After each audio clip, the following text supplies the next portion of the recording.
When looking at businesses, you look at hairdressers, barbers, fish and chip shops. But the business that I'm looking at today is something that started to become very popular after COVID-19. And the business I'm looking at today is dog home boarders, specifically Ma and Pa's Leash and Lodge. It's a small self-employed business located in Havering.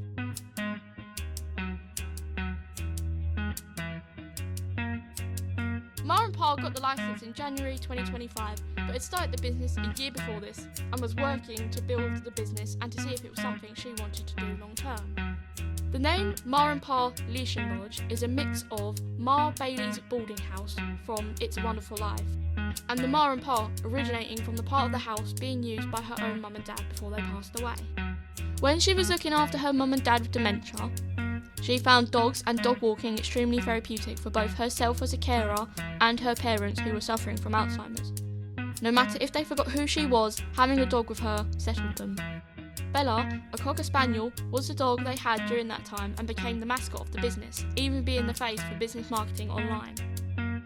Because Ma and Pa is a home boarding business, they have an annex part of the house for the animals to stay, including sofas, a TV and a bathroom, allowing multiple dogs from different families to stay with them at the same time, as set out by the licensing department. This means that your fur baby goes on holiday at the same time as you, just with a different family. Ma and Pa's offer services such as daycare, weekend stays and even holidays. That allows their humans to go on holiday knowing their fur baby is in a home environment. For this documentary, I interviewed 3 clients who use Ma and Pa's. Hello, what's your name? No. My name's Sam. My name's Andrea Thompson. What dog do you own and what's their name? I've got a long-haired dachshund called Hugo. So I've got 2 dogs. One, they're part Bichon and part French Bulldog, and one's called Dylan and the other is called Stitch. I've got a greyhound, an ex-racing greyhound called Barbara. Can you tell us a funny story about your dog? Funny story about, I'm just trying to think. There's so many of them. He doesn't like it if my husband gives me a cuddle. He will just go mad, start barking and trying to get in between us. So they know how to clear a room.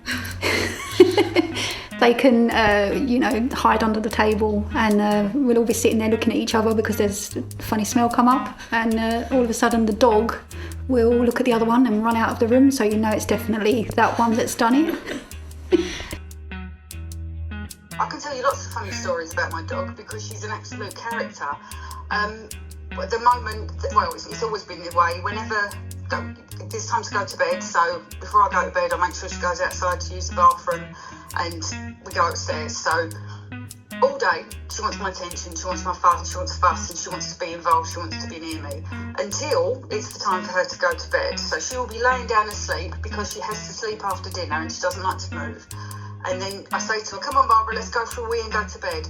And I've never seen a dog pretend to not hear you and have selective deafness at that point. Whatever she's doing, she'll lay there, you'll get a little eye glimpse at looking at you like you're crazy, and then she just sits there and looks away. And then she'll quickly look back to see if you're still standing there asking her, and then she'll look away. And that's the only time she doesn't want to follow me around the house. And it's just brilliant. It's the most dramatic, like, oh my god, go away.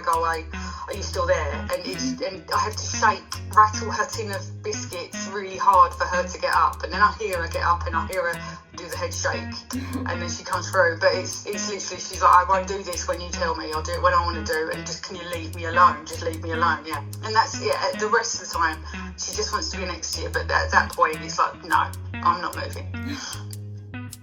What are some of the things you love most about owning a dog? I think a dog definitely makes a home.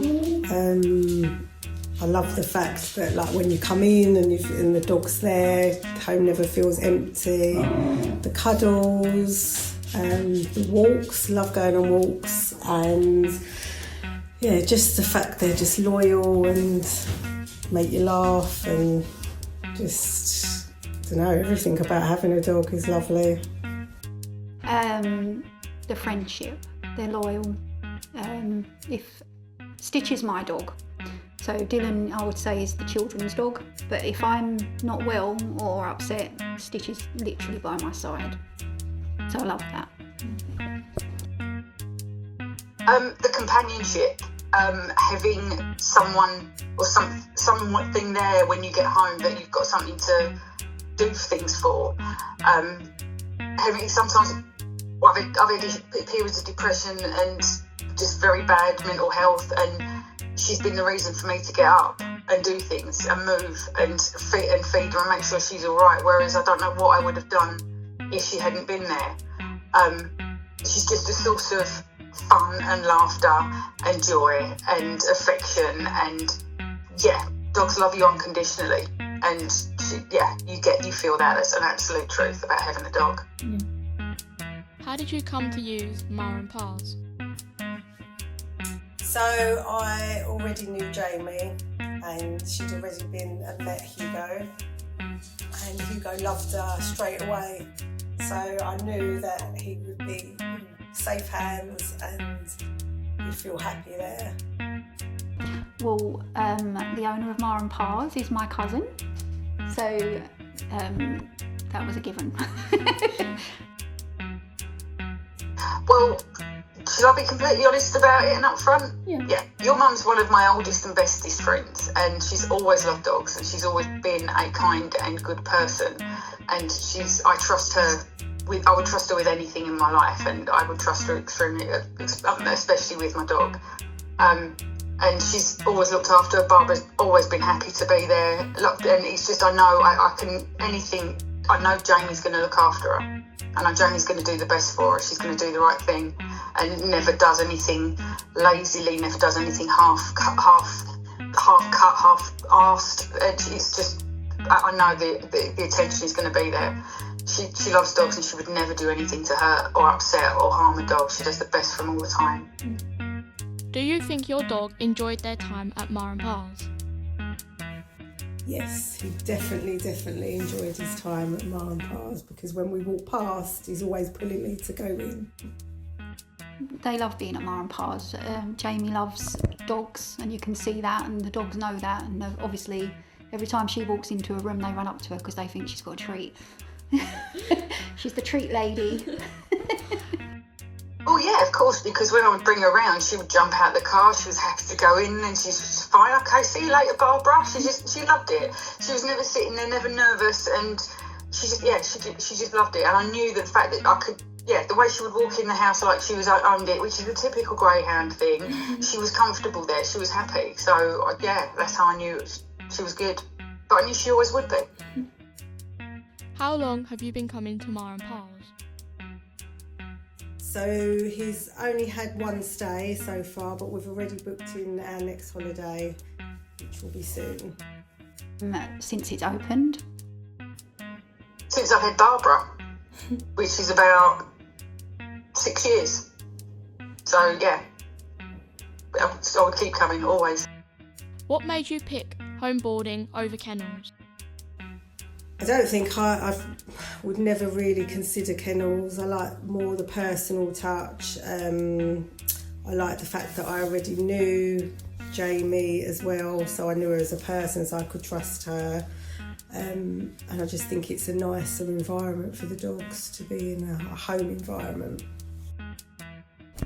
Obviously, yes, Jamie is my cousin, as I've said, but I believe that the home boarding has a family feel. It's a little bit, you want home from home, and that's what Ma and Pa's gives. I think because I knew that Jamie would take care of her, Jamie would look after her, and you all do. You're all good kids. Jamie's raised you really well, and you know how to look after animals and care for them and treat them the way that they should be treated. So I knew that she would always be happy and be looked after. And if I wasn't there to make a decision for her, I knew that you guys would make the best decisions. So that's why I'm absolutely happy to leave her with you guys. What's your name? Hello, I'm Jamie Ward. What's your business and how long have you been in business for? My business is Ma and Pa's Leash and Lodge. I'm a home boarding and dog walking service. This is my second year of having my licence with a local authority, but before then I was doing it on a much smaller scale, getting myself ready to become licensed. What advice could you give to your past self about starting the business? It can grow very quickly and take on arms and legs and go in different directions that you never thought possible. It was only ever meant to be a small venture, but once you got your licence, it kind of forces you to think about things that automatically make you a lot bigger. What advice could you give to others who want to start up a self-employed business? It's definitely worth doing, but I would say research is key. The more you research and the more you understand, it will be more helpful for you. What do you enjoy most about the business? The business I've chosen is working with dogs, so I get a lot from being able to be out and about walking the dogs, getting to get cuddles and strokes from the dogs. There's one sitting next to me, you can't see him, but he's actually nicked my chair and has gone asleep. So yeah, they just make you smile and they make you happy. What's your least favourite part about the business? Probably with the British weather, when it turns, you've still got to go out and you've still got to walk the animals. It's just the mess that comes after a walk. The walking itself is fine, but it's just all of the mess that comes with it after. A bit of a bind at times. How do you ensure the safety and well-being of the dogs in your care? Because I'm licensed and I'm fully insured, that helps give you a bit of peace of mind. And then you just build in processes in terms of health and safety to keep the dogs safe, the family safe, because it is a family-run business, and just that it works for everyone, really. How do you determine your pricing structure for different services? To be honest, I researched that because there's so many different versions in terms of kenneling, home boarding, every different service. I just did a lot of research and just put myself mid-range so that I was not at the top, but I wasn't at the bottom either. So because you're a family business, what structure do you use as a family when you're taking care of dogs? Well, during the days, Monday to Friday, everybody's out doing their own thing, so it's pretty much me. But come the weekends, if we've got boarding, when we're actually boarding dogs, then everyone has to chip in. So that we've all got our roles. My son, he's not old enough to be left alone with the dogs, but he is a really good playmate for them. So when he's here, his job is to be the playmate, playing with the toys and the balls, etc. My daughter, obviously you're old enough to be able to do some of the walks and pick up the slack at the weekend, so I can get on with maybe making some lunch or dinner. And my husband, he's on occasion had to sleep next door with the dogs when they get a bit clingy and don't want to be left alone. So yeah, it's a whole family affair. So can you tell us a funny story from the business? One that springs to mind is we had a puppy. So I basically had him, Santi. He's a Spanish water dog, and I had him every month as daycare so that they could get used to us, because the parents knew that they would be going away on holiday. So I had an elderly dog at the time, Bella, who was with us. And he was really funny, Santi, but he was obviously a puppy and she was a really old lady. And he was running around like a nutter. And then she popped her head in the doorway just as he was going to run in. And how he managed to he hurdled her. He actually cleared her. And he was so happy because we're cheering, because that could have been such an accident. But how he managed it was so funny. Another one is when you've got guests around, when you've got other people's dogs, you don't necessarily know what they're going to get up to. And we were all sitting in the garden having dinner with my in-laws, and the two dogs that we had, Honey and Chip, they decided that they were going to play fight, but that turned into dominance humping right on the end of the chair at the end of the table. So we're trying to talk whilst watching their little show. So that was quite funny.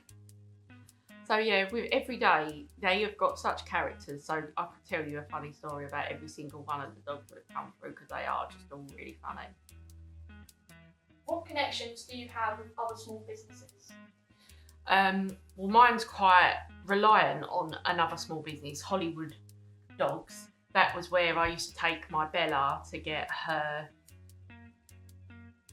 groomed, and the girls that run that were really kind, and they actually started taking my business cards in, so we kind of recommend each other. But I think you've interviewed one of my other clients who I have her dogs, and she's also my hairdresser.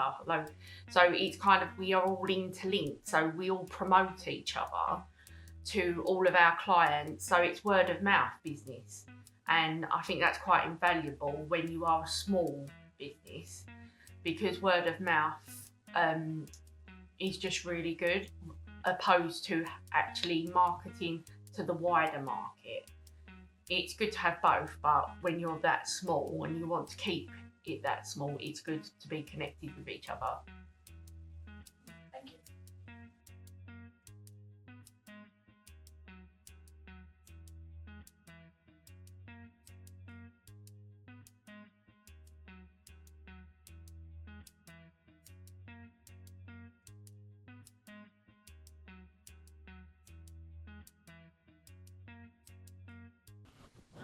No thoughts, no. Bark enough outside.